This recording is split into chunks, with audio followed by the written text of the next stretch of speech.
Hello, English learners. Welcome back to Think in English. Before we dive in, make sure you hit that subscribe button and turn on notifications. Seriously, you don't want to miss out on our daily chats and awesome tips for learning English. Trust me, it's going to be a fun ride.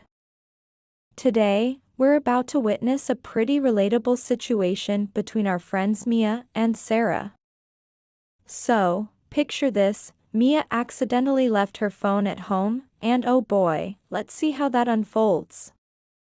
Oh my god, oh my god. I can't believe this is happening to me.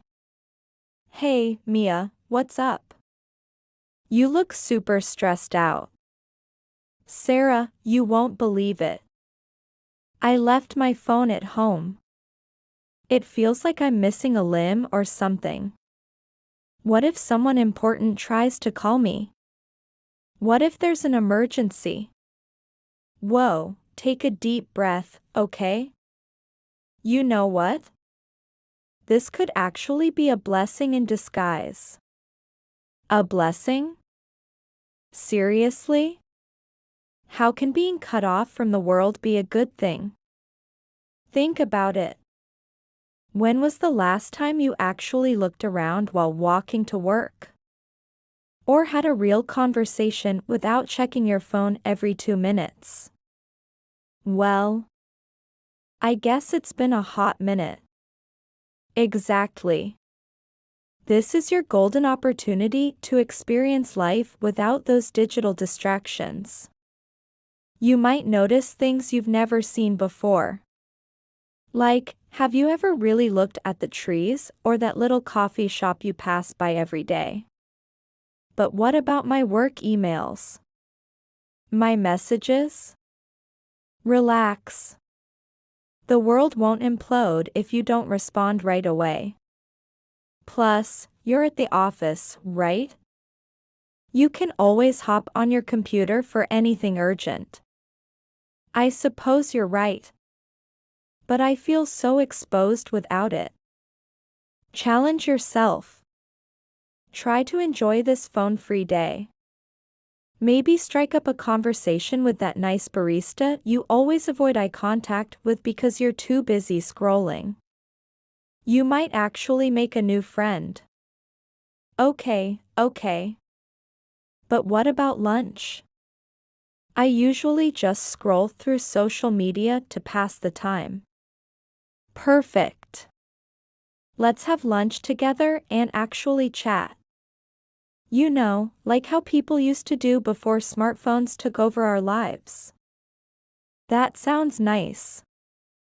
I haven't had a proper lunch conversation in ages. See? Already finding those silver linings. And who knows, you might even discover you don't need your phone as much as you think. You know what?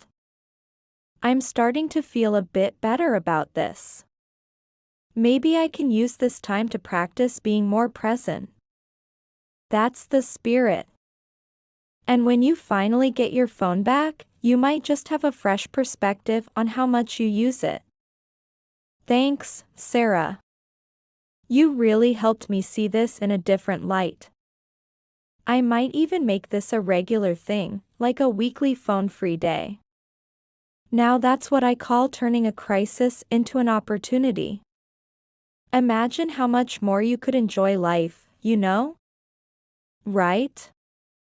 I could finally read that book that's been gathering dust on my shelf. Exactly. And just think about all the little moments you might miss if you're glued to your screen. Wow, you're making me rethink my whole phone addiction. It's all about balance, my friend. Enjoying the world around you while still staying connected when it matters. I'm in. Let's make this happen. So, what do you think, everyone? Wasn't that an interesting chat? Sometimes, what feels like a disaster can actually turn into a valuable learning experience. Have you ever tried going a whole day without your phone? I'd love to hear your stories in the comments below. And don't forget to like this video if you found it helpful.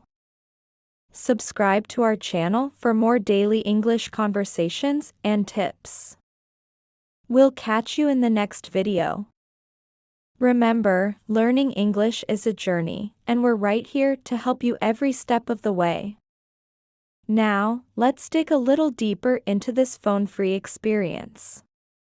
Think about how often we reach for our phones without even realizing it. It's like an automatic response, right? You're waiting in line, and boom, your phone is in your hand. But what if you took that time to just observe your surroundings? You might catch a glimpse of a beautiful sunset or overhear an interesting conversation. Mia, when you walk to work today, try this. Look at the people around you. Maybe you'll spot someone who looks like they could use a smile. Or maybe you'll notice a cute dog that you've never seen before. These little moments can bring so much joy. And Sarah, you mentioned talking to the barista. That's a fantastic idea. Small talk can lead to meaningful connections. Who knows? You might find out that the barista shares your love for mystery novels or has a great recommendation for a new cafe. Also, let's not forget about those work emails. It's easy to feel overwhelmed by the pressure to respond immediately. But think about it, how often do you get an email that can't wait a few hours? It's all about prioritizing, and your mental health is just as important as those emails. Mia, you could even set a little challenge for yourself. Maybe you could write down all the things you notice throughout the day without your phone. It could be a fun little project. By the end of the week, you'll have a list of things that brought you joy or made you smile. And let's talk about lunch. It's such a great opportunity to connect with friends or coworkers. Imagine sharing a meal without the constant distraction of notifications. Mia, think about how refreshing it will be to have those genuine conversations. You'll be surprised at how much more you can connect with people when you're fully present. As we wrap this up, I want you to remember that taking a break from your phone doesn't mean you're disconnecting from the world.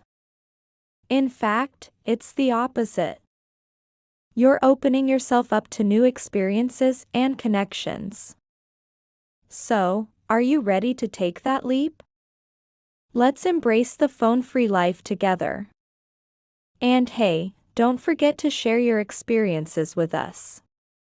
We're all in this journey of learning and growing together. Until next time, keep exploring, keep connecting, and most importantly, keep enjoying every moment.